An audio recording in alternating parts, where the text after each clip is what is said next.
Maggi, ભજીયા. લોક ચાના સૌથી વધારે મારી જ છે, ગમે એ છોકરાને પૂછી લેજે. અરે નાના કીકલા હોય મેગી ખાતા હોય, બાકી મરદ માણાની પેલી પસંદ તો ભજીયા જ હોય છે યાર. લોકોને ગમે ત્યારે મન થાય ને મજા આવે ને ત્યારે મને બનાવીને ખાઈ લે, અને ચોમાહામાં તો મારું જ હાલે. તમારી ડિમાન્ડ ઋતુ પ્રમાણે ફરે, પણ આ ભજીયા તો બારે માસ હો.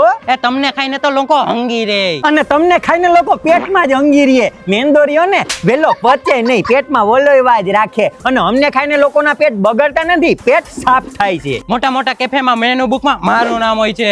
તારું નામ તો ખાલી મેનુમાં જ હોય છે, અને મારું નામ તો મેન બોડિયામાં જ હોય છે. અને આ ભજીયાના નામથી તો આખું ગુજરાત હાલે છે યાર. મને નાનાથી લઈને મોટા બધા બનાવી શકે. લોકલ વસ્તુને ગમે ઈ બનાવી શકે, પણ સ્પેશિયલ વસ્તુ બનાવવા માટે સ્પેશિયલ કારીગર જ જોઈએ યાર. હું વધારે પાયસી અને તીખાશથી ભરપૂર રહું છું. એમ તો જેને આખા લીલા મરચાના ભજીયા ખાધા હોય ને એને પૂછજે, સવારે દાંતો ખુલ્લા પછી પેક ન થાય. એકચ્યુઅલીમાં લોકો અમને ચીઝ સાથે પણ ખાઈ શકે છે.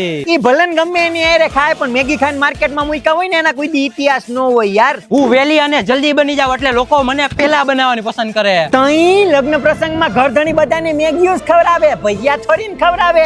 અને મહેમાન કોક આવ્યું હોય ઘેર તઈ બધા મેગીઓ જ બનાવે, ભજીયા થોડી ને બનાવે. અને વાડીના પ્રોગ્રામમાં તે બધા મેગીઓના જ ગાણવા કાઢતા હોય, ભજીયાના ગાણવા થોડી ને કાઢે. કા અમારી તો ટીવીમાં પણ એડવર્ટાઈઝ આવે.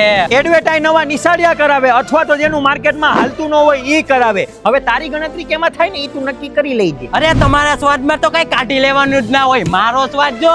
સ્વાદની તો તું વાત જ કરમાં. અમારા ઘણા પ્રકાર છે: મેથી, ધાણા ભાજી, પાલક, કટકી મરચા, આખા ભરેલા મરચા, ડુંગળી, કેળા, કુંભણિયા, બટાટા વડા, વાટીદાર.